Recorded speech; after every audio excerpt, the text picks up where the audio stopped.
streets of Chicago, live and direct. It's the Rico No Suave Show, starring Rico No Suave, with co-host Valerie Malesio, featuring special guests every Saturday. And now, ladies and gentlemen, here is Rico No Suave. Ritmo.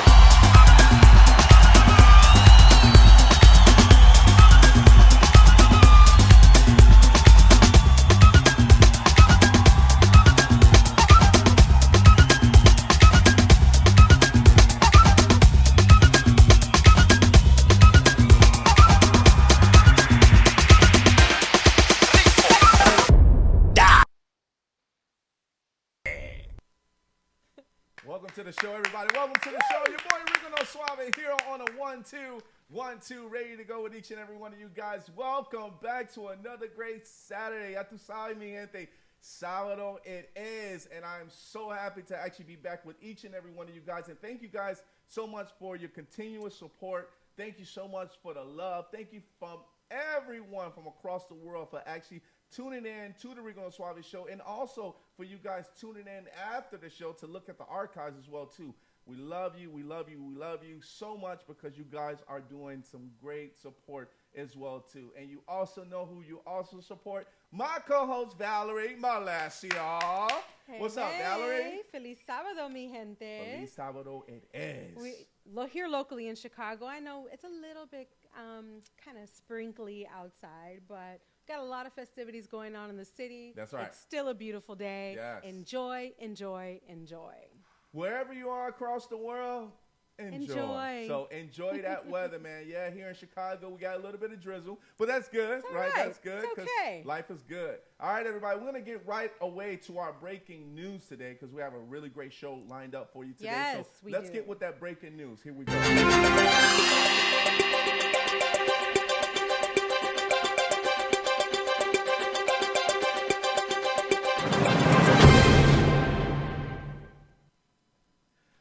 So in Chicago and, of course, around the world, one of the biggest things about that's been happening over the pandemic and even that came out even more is we talk a little bit about gun violence, right? We talk about a little bit about gun violence. Absolutely. And one of the things is I have to give big shout out to a lot of the police officers as well, because the police force is doing some really great work and also is out there saving lives and also putting criminals away, right? Putting those bad guys away. And one of the things that I do have to say is that I have a lot of friends that's actually in the police force. And one of the things that's actually, being in the police force, I ask them continuously, I'm like, how do you guys do it when it comes to gun violence and people are out here, they're shooting and they're doing wrong things? He said, listen, you have no idea. I can be in one place taking care of one thing, and then like 4 or 5 blocks away, I'm actually taking care of I'm hearing gunshots, or there's actually something else that somebody actually reported, and we have to run over there as well too. And this is one of the milestones that I have to say that we kind of had this on the show before, and how people are actually saying, hey, we need to get guns off the streets. Yeah. So when we do have to get these guns off the streets, this is one of the biggest things or milestones that the police force has been doing. So Illinois State Police confiscated over 1,000 illegal guns over a 46-day stretch. I gotta say that is awesome, man. It seems like it's not a lot because we feel that there should be more, but 1,000 is a lot of guns. 1,000 more that's not on the street. Yeah. Now they've been creative in trying to get, these weapons off the street. They have the whole no questions asked policy. Right. Just turn the guns in, and then they'll take it from there. That's correct. So I know that they've been trying to find ways to engage with, the communities to actually, get a hold of some of these weapons so they're no longer in the community. Okay. Yeah, they're actually saying the sound is kind of super low on my end. So we want to make sure that you guys can actually hear us really well. Hopefully you guys can actually hear us really well. We'll check to make sure that the volume of is better. So, okay, thank you. Thanks, So, B. thank you guys so much for checking in. Yeah, so, over the 46-day stretch from mid-June to end July, Illinois State confiscated more than 1,000 illegal owned guns. So, and that's good because they really are not really owned because they're illegal, right? So, it's kind of a way that, you own it because you paid for it, but you really don't own it because it's illegal. And it's well, we don't know how you got it. Right, exactly. I mean, you took it from somebody, or maybe you did. You could have bought it and didn't know that it was illegal, or you know what I mean? I don't know. Exactly. The point is that they're off the street. Yeah, so that's a great they're thing. off the street. Yes. Good job. Yes. Illinois police for working that out. Let's get on to the interview. Here yes. We go. So, one of the things about, our show is, having great artists, great musicians, great authors, book authors. And this gentleman here is just that. Before we came on the show, he teased us a little bit about his backyard or where he lived. And we told him, I said, yeah, we're coming to do an interview at your house next time. This gentleman is awesome, and this gentleman has actually been in the industry for many, many years. He has been a former American Idol, which is over 15 years ago, top contestant. Right, he's done some great work as far as with Jackie Chan, Imagine Dragons. Right, he's also is coming out with a new book, and you'll hear a little bit more about that. I want you guys to put your hands together. I want you to, have a flute, play a piano, read a book, because we're honoring him today. Put your hands together for none other than my man, Shaun Barrowes. Yes, sir! Shaun, are you there, sir? Thank you. Can you hear us good? I can hear you just fine now, yeah. Yes, sir. Well, welcome to the show, sir. Everybody is delighted to actually have you here on the show. But, we're going to get right into it. But before we get right into it, we always like to ask our guests, hey, do you have any shout outs that you want to give out to anyone? So do you have any shout outs that you want to give, or acknowledgments, or someone that helped you in the past or helping you now? Do you have any shout outs for them? Yeah, I'll give a shout out to my man, FRO. Jeff helped me for years. He's a believer in music and still looking around spot the up down. He's a good job. I think it's Jeff Arcio. All right. Big shout out to my man Jeff Arcio. Yes. So we're gonna get right into it, Shaun. We're gonna get right into it, man. We just want to hear a lot about your life and how you living out in. Tell everybody as far as where you're living at right now, because everybody's probably gonna ask me, hey, where is he living at? That's a beautiful place where he's at. Yeah, this is my family member. I'm staying here for the week. We live in Utah, and we're in Montana right now. But, we have I would be doing this interview from my house too, but this is our cousin's house. Oh, and we're in Montana, close. Show you the view right here. This is what we're looking at. Nice, beautiful sunny day here. Nice. That's Montana right there. Montana in August. It's a pretty state. We live in Utah, where we also have kind of we view as similar, only with mountains. We're just missing the big mountain behind us. So I think we lost your screen. We lost your screen, Shaun. There it is. There you are. There it is. Okay. You're back. The Utah setting is similar to this, only with a giant mountain behind us. So that's what's interesting. It's kind of interesting to see the backdrop of no mountains right now after being in Utah the last few years. Nice. Very nice.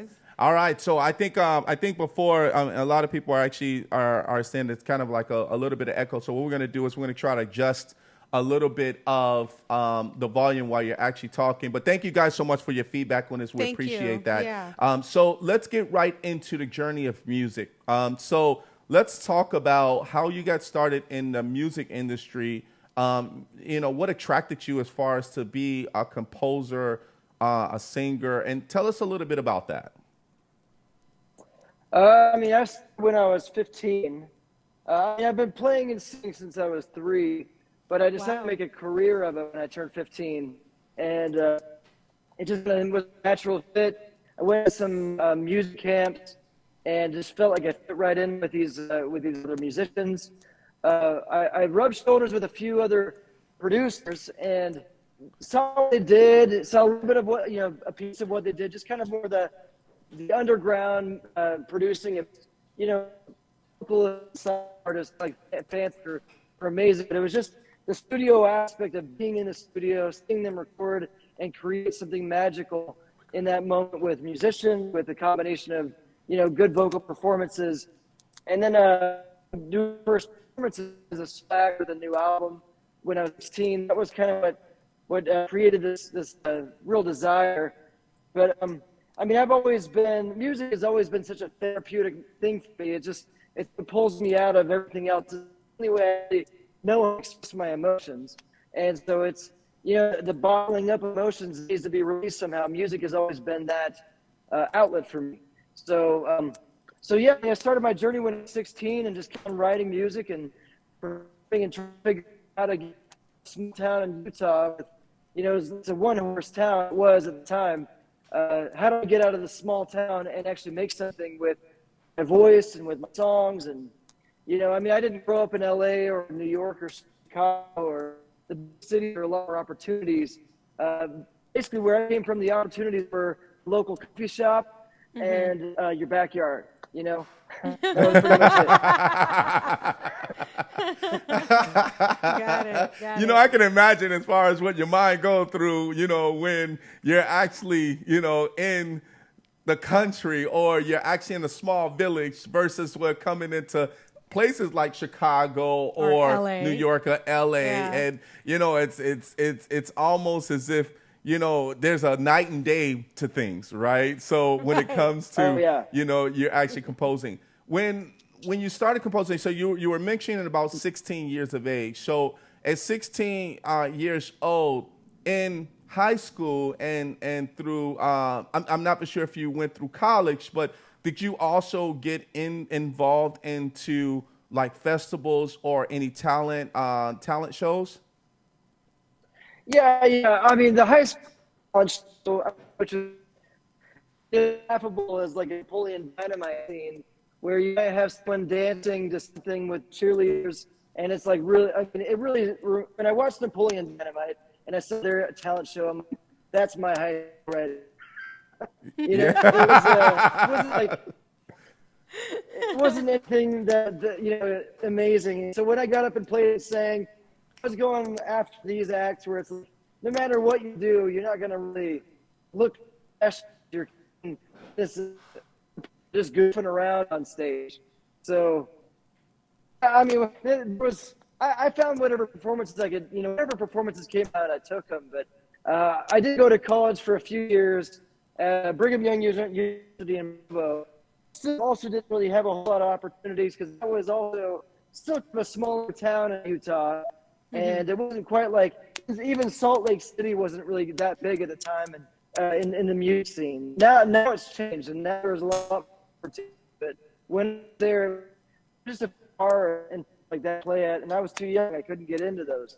So they wouldn't allow anybody underage, and even as a performer, regardless of what you had to do. There was, basically I had funny fairs. There were some fairs that you could perform at. And I do remember doing those, and I performed right after an 8-year-old kid who sang karaoke, and he got what I did when I was like 20, full band singing original music. And this kid sings with a karaoke machine, a cover song of a country song, and he's like a standing ovation. And I sing with he put my heart into an original song with my band, and they all just kind of left the tent. They didn't even stick around. And that's the challenge, right? Yeah. They're like, he's too old. He's too old. He's 18. We don't care about that. We only want little kids. Shaun, what instruments do you play? I thought I saw a video with you on piano. Is that correct? Yeah. Piano is my instrument. I play keys. Yeah, that's my main instrument. I know how to play and I have played a lot of other instruments. As far as performing, I would only perform on keys. Probably the only instrument that's actually comfortable enough on a pro level. I can write and arrange for other instruments and know the basics of guitar and violin and clarinet and saxophone. I don't perform any of those. Okay, so it's mainly just piano and then voice, obviously. Yeah. With the voice. Mm-hmm. And I'm sorry, did you say that, did you play music at all through high school, or did you just were you independently teaching yourself? There wasn't like a class that you weren't in music in high school? I took private lessons. Yeah, I took private lessons all throughout. I took 12 years of piano lessons. And my mom was a singer. She taught me voice at first, and then I did take on a couple voice teachers in high school and college. Great, great. And can you tell us a little bit about who your inspirations are musically? I mean, Sting is probably my number one. Wow, nice. Sting? Yeah, Sting and Stevie Wonder. How to go wrong with those two? Yeah, yeah, you definitely can't go really wrong can't. with those. Yeah. Yeah, I mean, Stevie Wonder. Yeah, seriously, like for the best time. Even Sting, like just now, he released a song with the Netflix TV series Arcane, and it's like my favorite song right now. Like he's got it. After these years, he's still got, the magic. He can still write amazing songs even now. And Paul McCartney never been a big influence. He's still going. I would say Ray Charles and Michael Jackson. The Joel, the piano writers, 80s, 90s. Those are big ones as well. Nice. I like that. I'm going to go to a question real quick from one of our viewers. And thank you so much for your patience, viewers. We see you. Thank you for tuning in with us. Beatrice says, is there an artist you would like to collaborate with? Famous? It could be dead or alive. Yeah, if there's one artist you could choose. I would say, there's I'll give you three. So Sting for sure. Ryan Tedder from One Republic, and Chris from Play. Nice. Those are my top choices. Yeah. Well, you can always if Sting. Go ahead. I'm sorry. Oh, sorry. Yeah, there's a little bit of delay. So I would say Ryan Tedder really took his master class, and he's a genius when it comes to songwriting and producing. So I would just love to be a fly on the wall and watch him produce a song. Yeah. I'm so interested to know what that would sound like. I would love for you and Sting to come down to Chicago to Soldier Field and play here, right? And that's the collaboration I want to see, because I'm like right across from Soldier Field. So I'm like, Shaun, you can come down here and because Sting, I would say Sting is down here every year. Like they love Chicago, so that would be awesome if you guys can actually do a collaboration. That'd be beautiful. Amazing. Yeah, totally. So, when it comes to singing, I mean, well, you do voice, and when it comes to playing the piano, my father was also a jazz musician on keys, right? And they always said that if you can play with your left hand, which is kind of if you're righty, and you can actually play with your left, then that's kind of having a gift. I think that was back in his times when it was the 60s and the 70s. Is there kind of that style of being able to play with, because I know somebody just get down with one hand and they just go crazy on the one hand, but playing as far as with the left by itself as well, is that still that type of a gift that you would say as a piano player? That's a good question. I mean, if I consider that something you develop or something that's innate, that's a good question. I mean, I know I did a lot of exercises for 12 years learning how to use both of my hands, but I mean, there was some for sure. Me being able to use the left hand as well. And it's true, like a lot of people just stick with their strong hand, right? And they just do they just do chords with the left hand. They just do rhythm or something like that. To be able to play like solo or something more intricate, virtuosic, your left hand, that definitely requires a lot more skill. I mean, I enjoy doing, well, my favorite kind of soloing is actually doing the octave. I'm doing my left and right hand together. So they're doing an octave thing up and down the key. So that's kind of my favorite little trick, but I don't know how it compares. I've never really taught piano lessons, so I don't know how the beginners and intermediates start. I can't remember where I was at because it's been, I don't know, I took lessons a long time ago. So right. Well, I mean, definitely if you could play and then play left-handed bass on the piano, like play the bass lines and then play, I know that's like a super skill. Yes. I'm not sure if that's what you're kind of referring to, but piano in general is just an amazing instrument. So. Yeah, I think, you know, being in, you know, as far as, you know, when my dad told me about, you know, playing a certain instrument and having a certain gift with his left hand, it was more of people can either feel or hear the difference in regards to how it's being played, the style behind it. I'm like, wow, I never thought about that. I'm like, Dad, I just hear keys, I just hear music, you know, and it's good that you as a piano player will, you know, of course, the way you develop that is awesome. And then, of course, you come with your style itself. So what is it that with piano playing, man, you guys have a groove. Like, you have a groove of, you guys have a groove, man. And when you play the piano, and even like when Stevie Wonder plays, right? When he plays on a piano, it's just, you have this groove, you have this zone. The zone. What is your zone like, Shaun? When you get into, it's like catching a Holy Ghost. It is. Right? It's like catching a Holy Ghost on piano. Is. What is your zone like? Exactly. Oh, it's fire. It is. You just feel like that electricity, especially when you get the band that's like jiving with you, just locking right in, and the audience is just connecting with it. There's that electricity across the stage, across the audience. We're in the moment right now. This is the zone. I actually have a word for it that I've because I don't really know if there's really a word for it, but I call it you're performing with chaleur.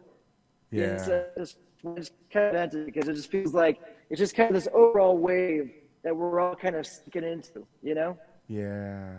It's that energy because everybody's connected. Man. And that swing. If everybody's, you know, on the same swing, like I watch people just completely, like they're not even there anymore. Just like they're playing. Yes. Yeah. It's like they're not even there anymore. Yes.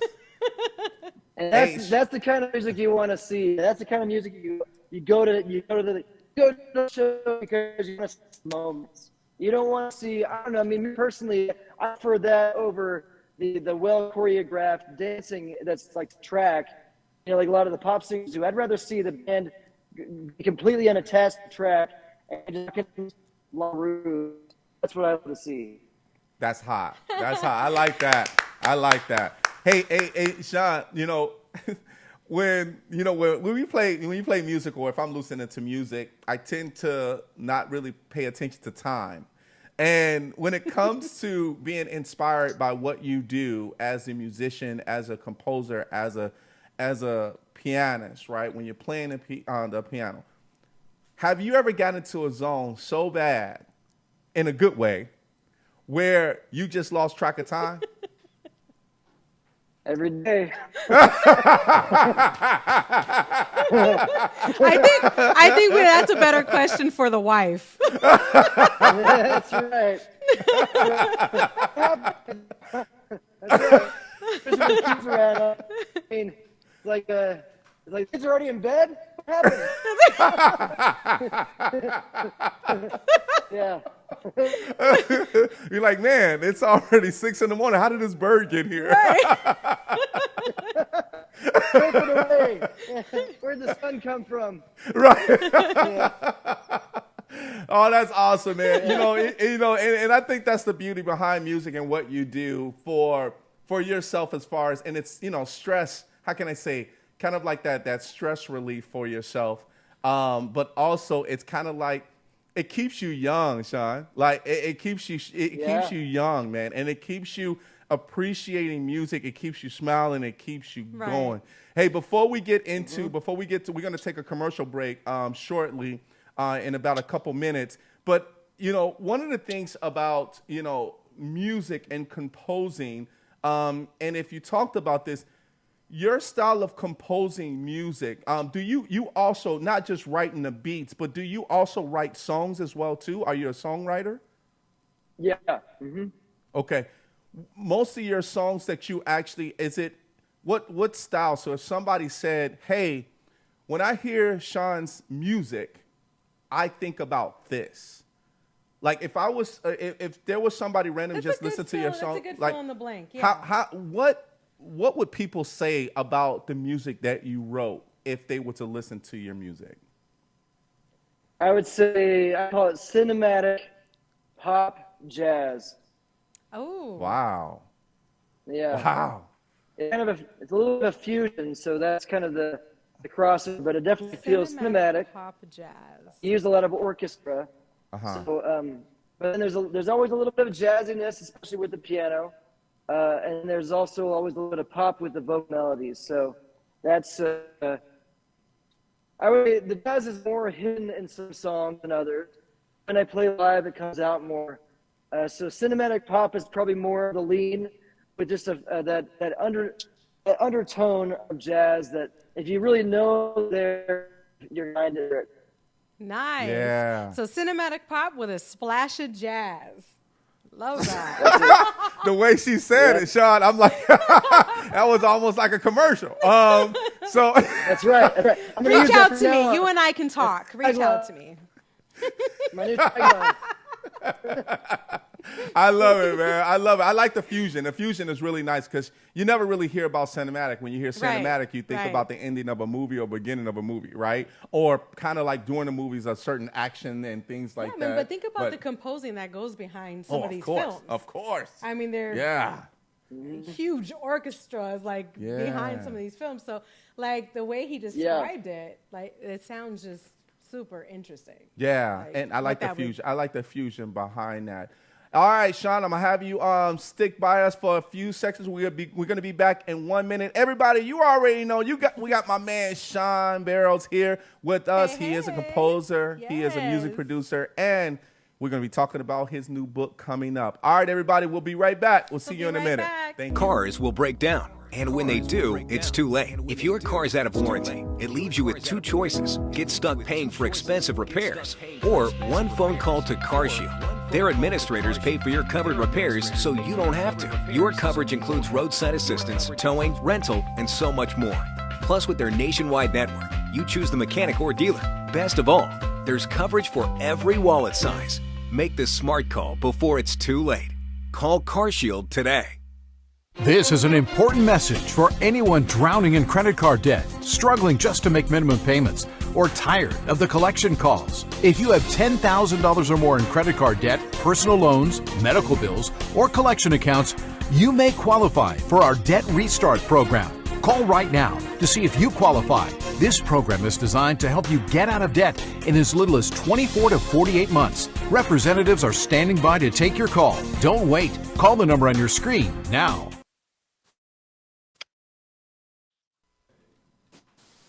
Welcome back, everybody. Welcome back. Welcome back. Hey, we are back.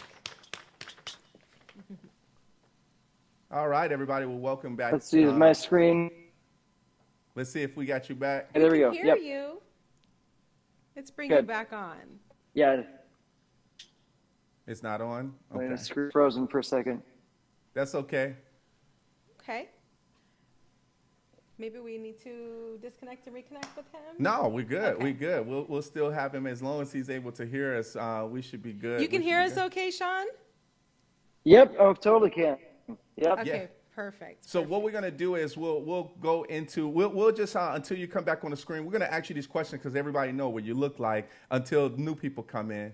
Oh, he's out? Okay, so Shaun actually disconnected with us real quick, but I'm hoping that you guys are enjoying yourselves right now. I hope you guys are having a great time as far as with us on the show. While we have a second, why don't we go ahead and talk to our audience for a second? Yes.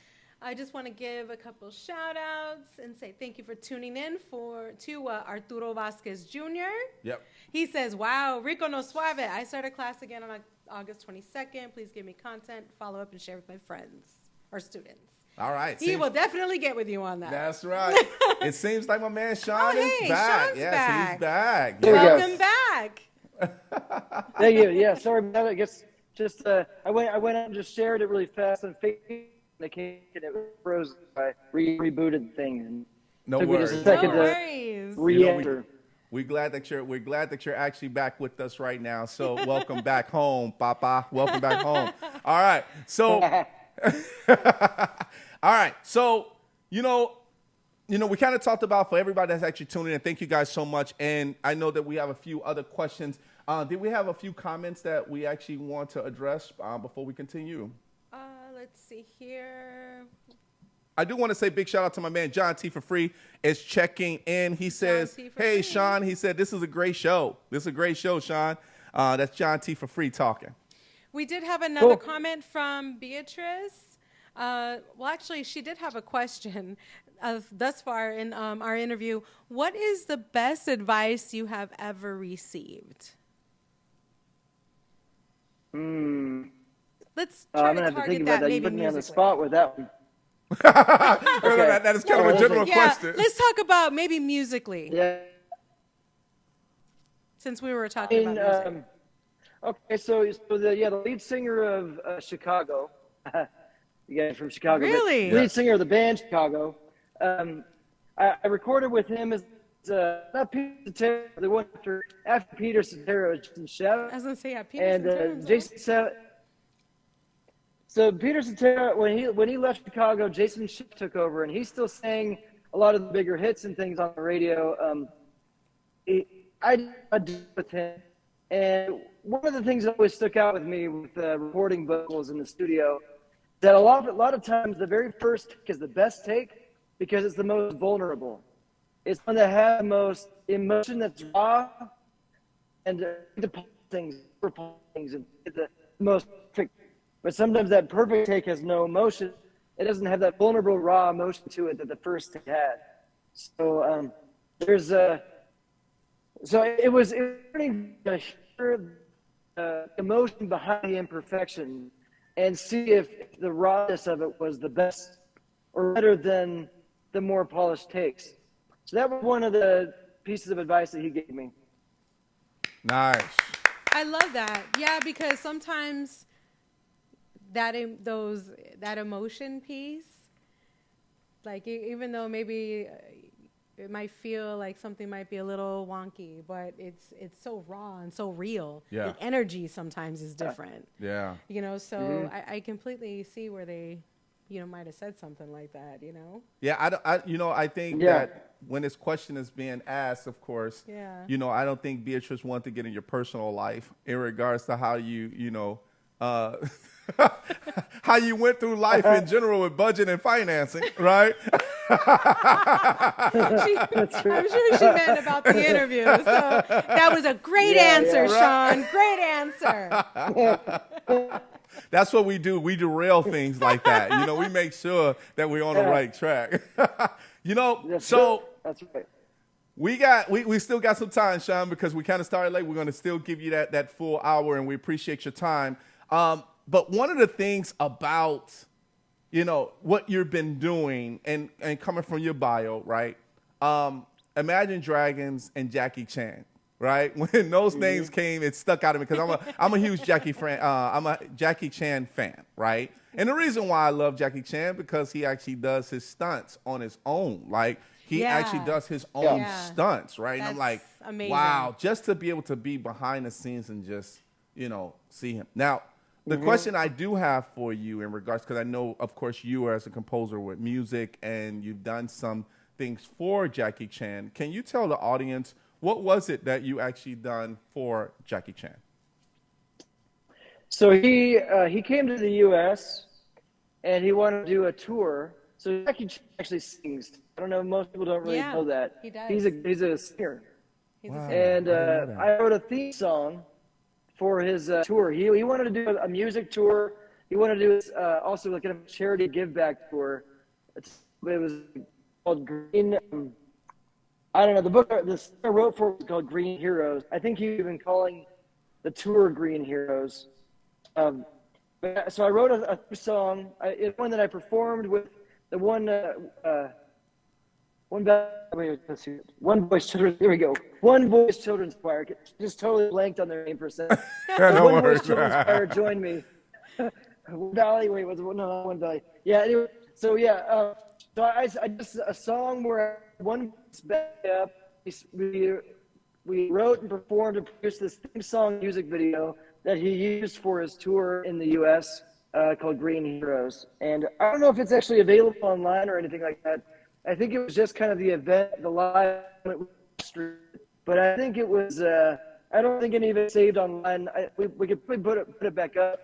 But anyway, so he came out to Salt Lake City, Utah. We did this. We kicked it off at the Leonardo. It's a museum in the Salt Lake area, and it was a really cool event. He came in there. He taught the crowd.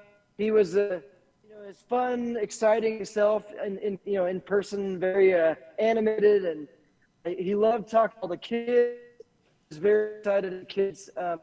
He's got a soft spot for them, but it was really cool to just meet him and see him in person, and then work with him directly, and then to see how he liked the song. He picked it as a event, so it was amazing. That's awesome, man. Wow. Oh my God, I love that. Congratulations Man, on that. Yeah, big shot, big time. I should say milestone. That was a nice one right there. Cause Jackie Chan, I didn't know he sang. No, he did. He has sang. And I only know that because I saw him do an interview one time and he sang Okay. on the show. Okay. But he does. Yeah. He's got a musical background. So does he have? Does he sing? Does he have like songs in his accent, or how some people might have this country voice and all of a sudden they sound like an R&B singer, right? I mean, did he have was his accent? You could tell that he was singing from his accent. Okay. Yeah, I mean, I think he does a lot of songs in Chinese too, and Mandarin. So obviously, when he's singing his own language, he doesn't have accent. When he sings in English, he definitely has the accent. Yeah, I love that. He sounds just like Jackie Chan. That's exactly how you picture him. It sounds like sounding. Jackie Chan singing, yeah. That's awesome. And also, let's talk about Imagine Dragons, right? So, what did you do with them? I performed with them. It was actually kind of interesting. I've known them. They come out of the same area as in Utah, and so we've always kind of known a lot of the same people. And so I knew Dan Reynolds, and I knew a lot of his family. I was actually friends with his younger brother. Okay. And so we performed. We shared the stage a few times. One particular kind of funny performance. It was before they were big, but right on the cusp. They'd already been signed. They were already I think the very next month when they had their single on Glee. Glee covered It's Time and Radioactive. I think it was just a time, but Active Radio a couple months later. And we just stayed for petitions for against each other early to get opening spot this which the concert. It's kind of a big event in Utah. They had 60,000 people show up, and usually have major acts. They'll have their Swift, or they'll have One Republic, people that come perform, and then it was a meeting spot. So Imagine Dragons was competing against me and a few others to be the opening act for, it was probably Taylor Swift or someone at country act at the time. Wow. And I don't actually remember. And they didn't win. They didn't actually get the spot, which is funny. Wow. Got passed up, and so did I. We both got passed up. We got passed up, and the band that got the spot was an unknown country band that has never done anything since. And they really were not that spectacular. They were just average country. Wow. But they got the spot over Imagine Dragons. And Dragons, it was funny. The very next month, Imagine Dragons blew up and showed everybody on that panel. Well, I'm sure it's maybe funny now, but it probably wasn't funny at the time. Probably mad as hell at that time. Right. Yeah. Oh, We I'm didn't sure. win. Yeah, I know. We were like, yeah, I should have done that spot. And you went to a country band, and we were all upset about that. Actually, one of the other competitors, another one you might know, her name is Lindsey Stirling, and she was one of the other competitors at that same event. And she blew on YouTube. She had, she's got to 20 million subscribers or something crazy, and so lost on that competition, but blew up probably within the next 6 months and got her big launch on YouTube. So kind of funny how that works out, that they passed up on all of those, went with a country band that nobody even remembers. That's the thing, right? It was meant for everybody to get passed up. That's right. No, I saw those judges just last week. I bumped into the same judges who elected us, and we actually were joking about that because we were all kind of chatting about that event. We were remembering this event. We're like, what? All those who got passed. No, it wasn't just that. That was a big event. And this judgment. Like, let me just tell you, there was a producer who told us to pick this winner. That's where they're passing out, trying to pass the blame. I mean, it could have been that there was a producer that just said, "That's the winner. You guys have to pick that one," and kind of forced the hand of the judges. But it was just, anyway, we had a good laugh. Oh my God. That was awesome though. I like that. So, speaking of judges, yes. I know you've probably answered like a zillion questions since the time you actually auditioned for American Idol. Yes. But I'm going to throw this out there to you. It's a 2-part question real quickly. My question is about that experience. Are the behind the scenes like footage stuff that they show, like, did you see any of that? Like the spoof acts or just outrageous, non-mainstream style attention getting? Oh yeah.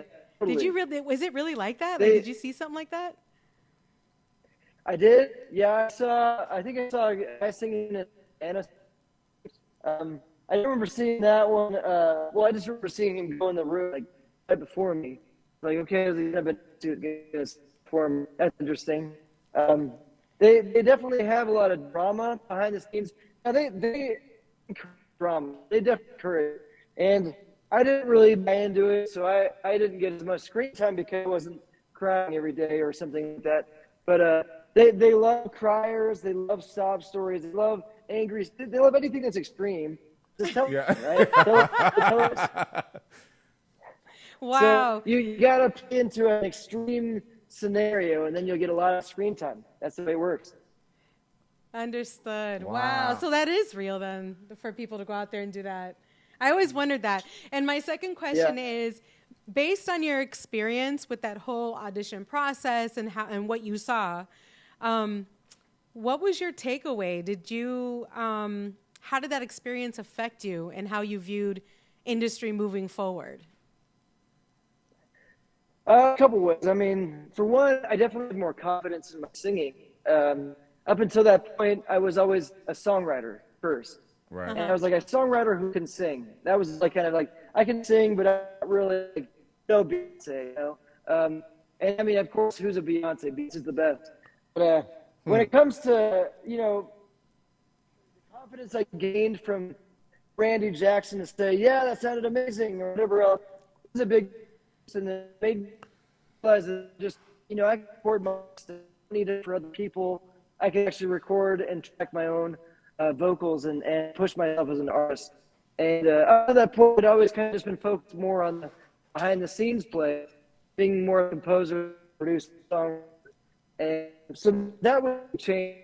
The thing is, it opened my eyes how manipulate, when you produce something seems real, it's a little manipulated and written to where, they do it brilliantly, and they're geniuses at this. This is why American Idol is so big. They know who's going to win. They know how to tailor things to sway people.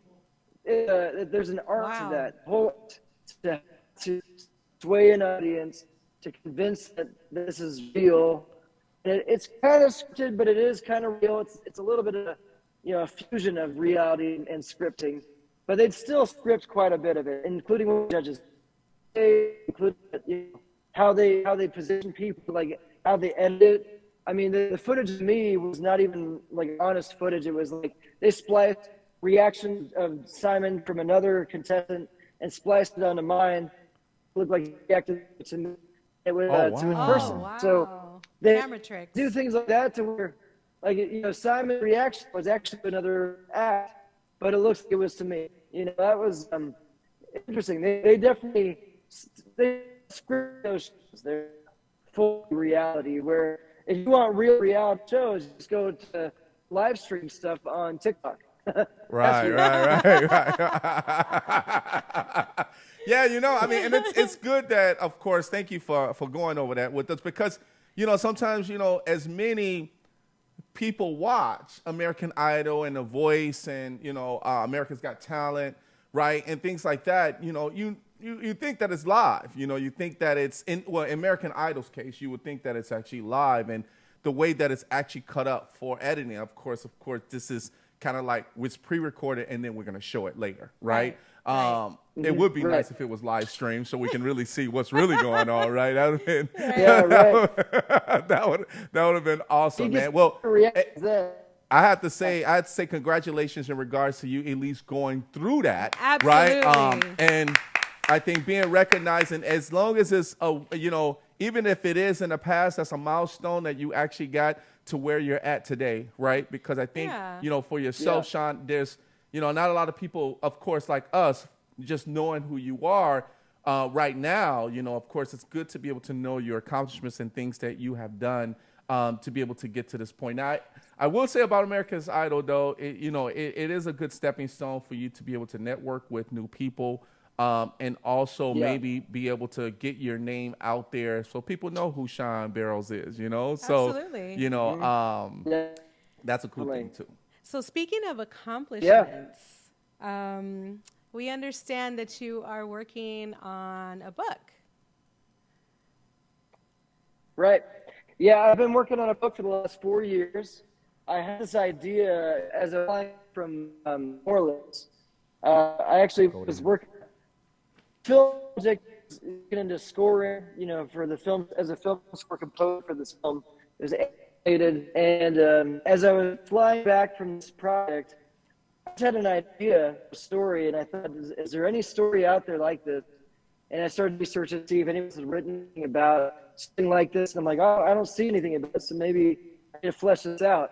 So for the next 3 hours of that flight, I wrote 20 pages, just ideas, and just kept building that thing out until a few hundred pages long. And then I went from there and said, you know what, let's see if I can hire an author to piece this together and create a story. And so I shopped it around to some authors, and I just, after the process, you know what, none of them are quite getting what I'm saying, like the vision I have. So maybe I need to flesh out some more and figure out, you know, let's go ahead and do a few months of writing into this, and then try it again. And then as I started, I realized maybe just trying the hook. And so then it was going to be a graphic novel. At first I was thinking, okay, well, I could just write a graphic novel, and I'll just create storyboards and find an artist to finish those up. And so then it went to that project where I write more webcomic graphic novel. And then after taking feedback from people, I realized this would just be better as a straight up teen fiction novel. So once again, I tried to take advice. I signed up for a bunch of math classes from Brandon Sanderson, from Orson Scott Card. I learned from some of my favorite authors. I went ahead and read a bunch of books. I read about, you know, it was like a book every few days. I read through like maybe 70 or 80 books of just teen books. Just kind of really studied up on like styles, how people did things. Like Percy Jackson was first person, or Harry Potter was, you know, they were really good on character development, or Lord of the Rings, massive on world, and all these things I just wrote straight. Also, this is a thing. I couldn't find really the only weakness of Lord of the Rings that it was too long. That's the only real. I mean, it's not really a weakness because Lord of the Rings is probably the biggest masterpiece of the time in this genre. Mm-hmm. It's hard to beat Ring. That one is one of the ones that could run Ring. Just so well written with such heart behind it. And that was the one that, like, I read up on his story. He wrote about his own personal experience with his friends in World War One. So Lord of the Rings is about his friends in World War One, and that's why it's so heart-wrenching, because World War One is one of the most heart-wrenching experiences anybody go through. So, I mean, honestly, I didn't go through anything like that. So I was trying to figure out what would be such a personal story for me, heart-wrenching in my own way, and then in the end, be something that I would love to read and make me the audience. I'm audience number one. My wife, of course, the same. And as long as we love it, it's really, it's more like if it's like our favorite book. I wanted to write my favorite book. That's pretty much what I want to figure out.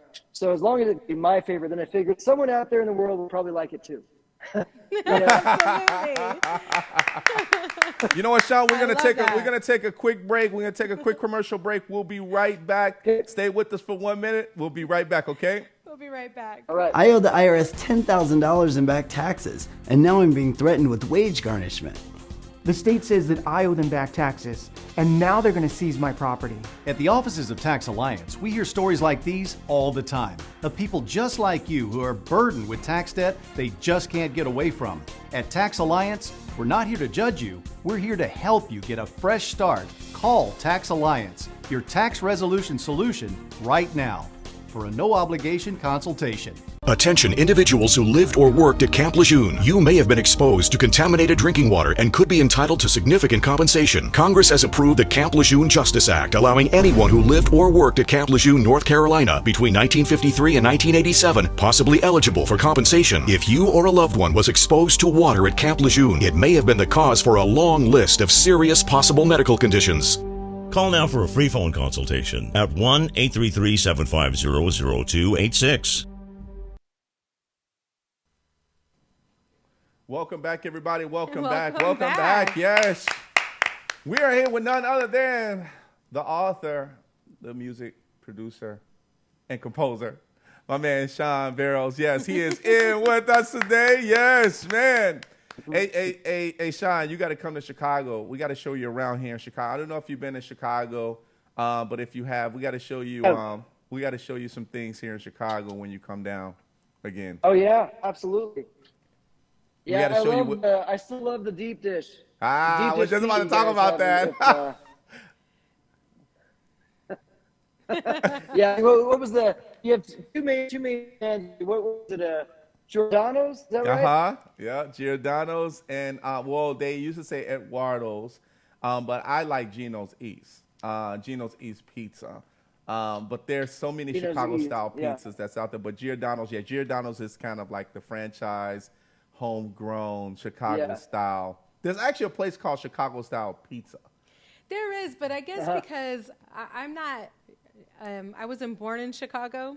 So when I came here, I had the same thing too, like, is it deep dish? But then when I moved, and living here and growing up here the way I did, it's really not the deep dish that's Chicago's favorite. Everybody says it's the thin crust. The Italiano. So I'm still confused as to how that's out there. Although I love the deep dish. Don't get me wrong. I like the stuffed pizza. I like the deep dish. But it's just, it's ironic how that's the most popular. Yeah. So you're going to have to come out and just test them all. Okay, sounds great. I'm down for that. I love Chicago. Chicago is a fun city. I've been there many times. I mean, you got the Bean in downtown. You got I mean, the downtown vibe is cool. You got a really nice downtown vibe. I was last time I was in Naperville, and I did some events. I did some in Naperville. I've been in. Let's see, I'm trying to remember ones. Some in the Chicago area. I have to look them up, but anyway. The whole area was nice, and I did like a lot of the suburbs out there that were. I can't remember the names, but it's wow. There's like Schaumburg, Oak Brook. There are so many. But even Naperville is a cool area. They have a cool downtown area too in Naperville. Mm-hmm. But especially like in the summertime, there's like festivals left and right, music everywhere. So there's always something to do out here. You definitely got to come out. So let's get back to the Paradise Planets. Oh, he's gone again. He's like, I know you guys are like, well, Shaun, we gotta talk about that Wi-Fi. There he is. Okay, there he is. Shaun, are you back with us? Yeah, I'm here. I don't know what happened. What happened? No worries, man. No worries. It was a pizza discussion. Someone overheard it and shut it down. Because that's like the biggest argument in Chicago. What is the true Chicago style pizza? So, but before a lot of people. Before we got cut off by pizza notes, one of the things about you as an author, writing a book about the Paradise Planets. Nice name, by the way. Yeah, I love that. Yeah, I love the name. Sounds like a itself. movie already, and it's not even out yet. Like Paradise. That's what I wanted to be. I want to make a movie. That's what we want. Hey, if you ever need, we're here. If you ever need, like, talk show hosts in your movies and talking about, or, Valerie can be a meteorologist if you wanted to. She'll always like to talk about weather. Nice. Because the weather's the last thing I see before I come in here. Right. But you do know that, our host has a little bit of acting experience. So I don't want to. Hey, it's not about me, Shaun. It's about you. It's about you, Shaun. It's not about me. Hey, so. I see where this is going. Okay. You know those type of people like when you get. He can give me my pay later for throwing that out there. No, slide so Shaun, $20 under the table. Right. Yeah. Right. Hey, Shaun, so check this out. We talk about, as being an author, and big shout outs to you in regards to, congratulations to you in regards to moving in that direction of, being that author and maybe being a film director for your book, right? Because it's a really awesome, title. Let's talk about writer's block. I talk to different people in regards to writer's block. How do you handle writer's block? I have methods. I have a whole list. One is, step one, take a walk. It doesn't work. Step two, just erase your brain and listen to, I have a playlist of songs that help with that. There's a kind of I've compiled a list of my all-time favorite songs. And so kind of take everything off and just listen to a few songs until the fire's back, the emotion's back. Right. That's a big one. There's sometimes I just call it a day and just say, I'm coming back. I'm going to sleep on it. Come back tomorrow. There's sometimes for a drive to go out to eat like that. Something just however far I got to drive. We have a lot of nature in my state. There's a lot of nature where I could drive. So get out into the woods and the mountains. That helps. But it depends on what time of day it is, too. If it's nighttime, it's easier for me to overcome writer's block by taking a walk, because I love the sky and the silence. I love being the silent surroundings of everybody asleep. Yeah. That's helped too. So I would say those are main things. For me, I have to get an emotion usually, just whether it's walking or driving or flying or hopping on a train. A lot of those always help jog my creative juices again and stir them again and get me going all over again. That's great advice. I like that. As Rico mentioned, he's thrown that question out there to people who are writers in different facets. And, it's the refresh and the regroup. Everybody has so many different methods of trying to get their head back in the game, of what they were writing about. Yeah. So it's interesting to hear that. That's great. Have you ever went through a situation where you had writer's block, you had to do a gig, then all of a sudden you thought about something for your book while you were playing? Yeah, definitely. Did your eyes light up? Did you turn into a different person? Yeah, totally. And then but I had to write down the idea before that's when when it's good band. Got a band, you said, look guys, you just got to vamp for a minute. I need to write something down. And then you just walk up and and write it down. Hold my piano. I'll be back. I know. I forget this idea. You guys, guitar solo. Go. I like that. That's good. Your guitarist is bro, I've been soloing for 15 minutes already. What's going on? I'm still right. Just 2 more minutes. Bass. Bass solo. Right. Bass is next. Oh man, you know I had to throw that in. You know why, Shaun? Because that happens a lot. You know, as far as when you're freestyling or you're thinking about something. So it's never the convenient time that you are hit with the ideas. Yeah. It's like right in the middle of doing something, you're like, oh, wait a minute. Right. Yep. So right in the middle of sleeping, right in the middle of driving in like a busy street. Yeah, there's always something where it's like, okay, just got to do a voice memo. And, when it's 3 in the morning and it wakes me up, I'm like, want to go, just got like, gotta go, there's ideas that just don't leave you alone. They wake you up, I just want to go back to sleep, leave me alone. Yeah. The idea just keeps poking at you. Right. And so it'll like, come back it'll to be me like in the morning. No, an hour later, you're tossing and turning with the idea. You're like, fine, all right, I'll write it down already. And then you can finally go back to sleep. And you know what? You're so spot on. It is like it harasses you. It does. In the middle of the night. Like Yeah. if you don't write it down, like it's just not going to stop bothering you. Right. You even wind up having dreams about it. Yeah, right. Dreams of not writing it down and forgetting it. Yeah, that's the worst thing. I think that's the worst thing.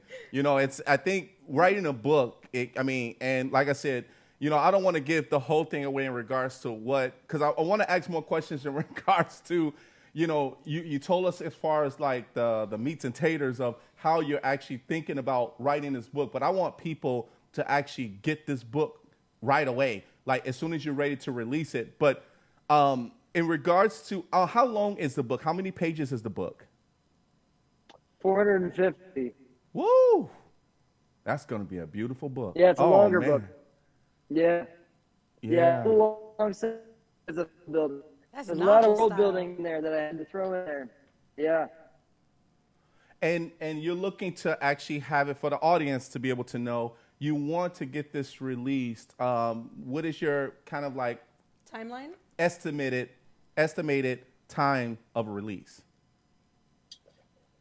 So the book is done, and I could release the physical copy in time, but I want to release it with an audiobook. And so the audiobook is in production right now.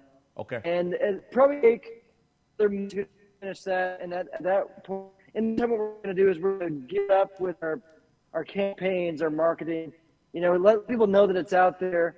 So we're hoping to launch it in November, at the latest January, but it'll be close to either February. Got it. Yeah, I like that. So I would definitely say, and this is just, a tip from a nobody. That's just me. So I would say, I would say that. I would say, Shaun, this is just me. I know a lot of people are listening to it. The audio piece is cool, but the paperback should be like a New Year's Day type deal. Like you give them a New Year's Day, like, listen, you heard the audio, you got the audio. Bam! Happy New Year, everybody. I got the paperback. Yeah. I think that would be nice. Paperback or are you hardcover? Because I love hardcover books.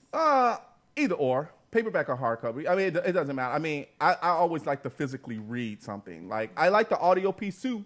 The audio piece is cool, like if I'm driving and I want to hear the audio piece. But I think, I'm so used to, like, when I have downtime, I like to read a book or read, chapters of a book and then just get intrigued. Here we go. Shaun is off again. All right, so Shaun, everybody, that's what happens when you have Wi-Fi, everybody. He's back in. All right, let's bring him back. All right, welcome back, Shaun. Okay.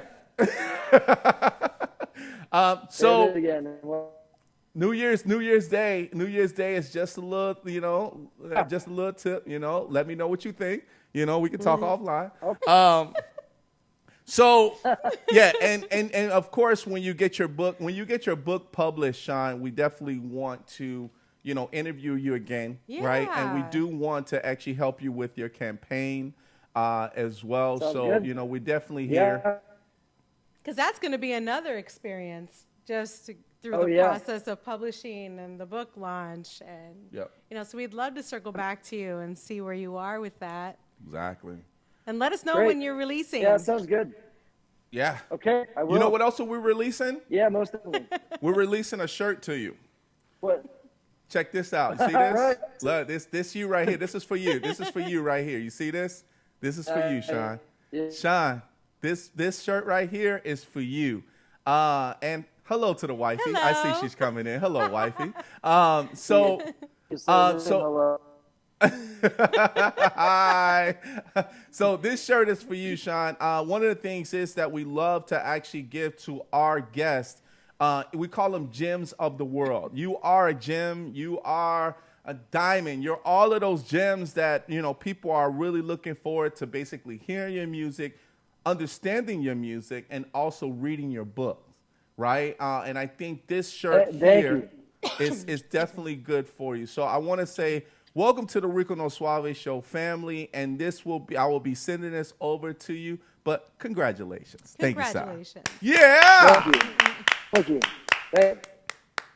All right, so Shaun, can you still hear me? Yes, I can. Yeah. Oh, okay, cool.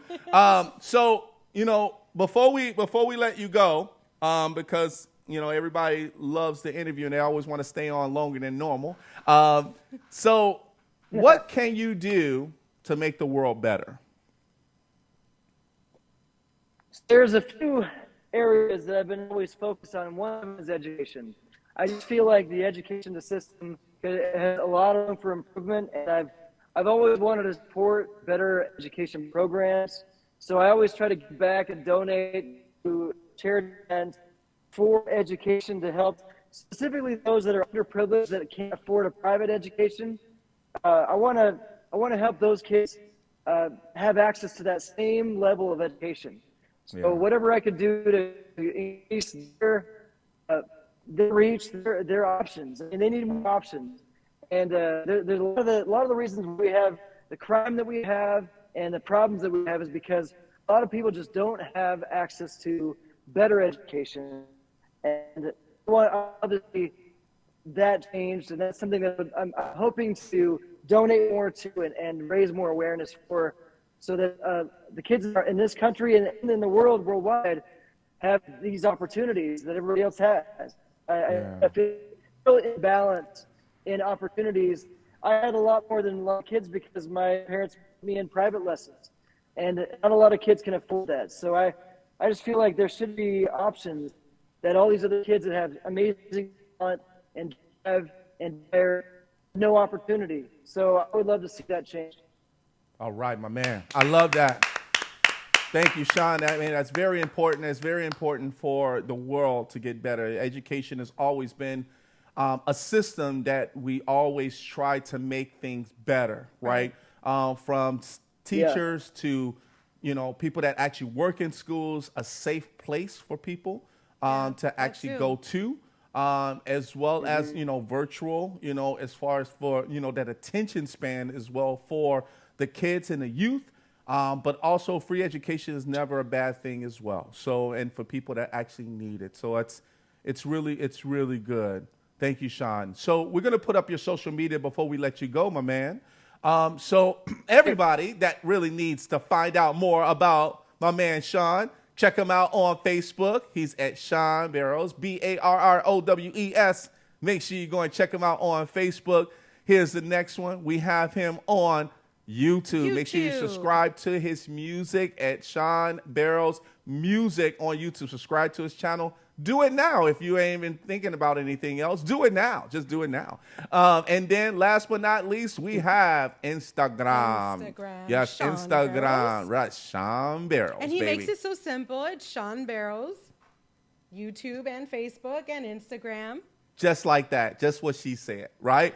Everything. That's right. So make sure you please go ahead and follow him. Make sure you go ahead and tell him that, hey, I saw you on the Rico No Suave show. Okay, cool. And then go ahead and follow him right away, right? Go ahead and follow him right away. But Shaun, hey, I want to thank you so much for being a part of this show today. It's such a great honor to actually have you here on the show. And hopefully the next time we'll see you probably in a year, we'll probably go and interview you live in action, baby. Absolutely. Live in action. Sounds great. Sounds great. Come over to Montana or to Utah, either, and take your pick. There you go. I might even bring my Whichever. fishing pole. I might even bring my fishing pole with me, man. Yeah, Montana, I heard they got That's some good right. fishing That's up what we there, do too. over here. Yes, sir. Yes, We sir. do. I'm going to say we're going to be on set. I'm going to throw that out in the world. While I'm fishing. Your book is going to be in process of a movie. We're going to interview you on set. Let's put that up. Just what she said, Shaun. Yeah. That's right, for the film, for the movie set, right? Yeah. Yes, sir. That's right. Shaun, take care of yourself, my man. Thank and I'll you. be talking to you soon, man. It was great talking to you. Everybody, put your hands together for my man, Shaun Barrowes. Let's go. See you, Thank sir. you. Talk Thank to you. you soon. Thanks for having me on the show. Thank you, Yeah. sir. All right, everybody. That was my man, Shaun Barrowes. We hope that you guys had a great time being on the show with me and my co-host, Valerie Malesio. Hey, hey. We had such a great time with each and every one of you guys. And please, we're going to put up our social media so you know exactly how to follow us. So we are at www.thericonosuaveshow.com. Yes, and we are revising our website. So stay tuned for that. That's going to be coming up. It's going to be before the New Year's, though. So make sure you actually check us out at www.thericonosuaveshow.com. Here is the next one. Boom. We are at Instagram. So at Rico No Suave Show. That's all you need to put in. Rico No Suave Show. We are there, everybody. That's our official account. Make sure you go ahead and follow us there. Do it now. Let's do it. Here's the next one.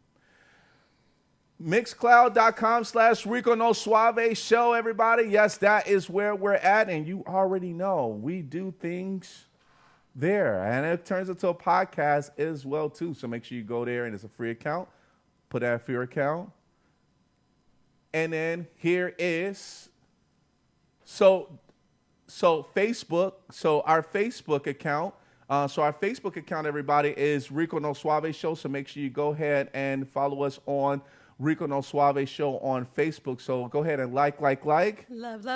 There all day, every day. So make sure you go ahead and follow us there. And last but not least, we do have a YouTube, everybody. So our YouTube is Rico No Suave Show. So Rico No Suave Show is definitely where we are at. So make sure you go ahead and subscribe to our show on YouTube. And thanks for everybody that's actually subscribed to our YouTube channel as we speak. Thank you guys so much for actually doing that as well. Hey. All right, everybody. We'll see you guys next week. Next week, we do have another pianist actually coming in. She's from, she's across seas. Her name is Faranak Shahusi. Yes. That's a cool name, right? So make sure you check in with us here at the Lauren same Starr. time, same channel, CST time.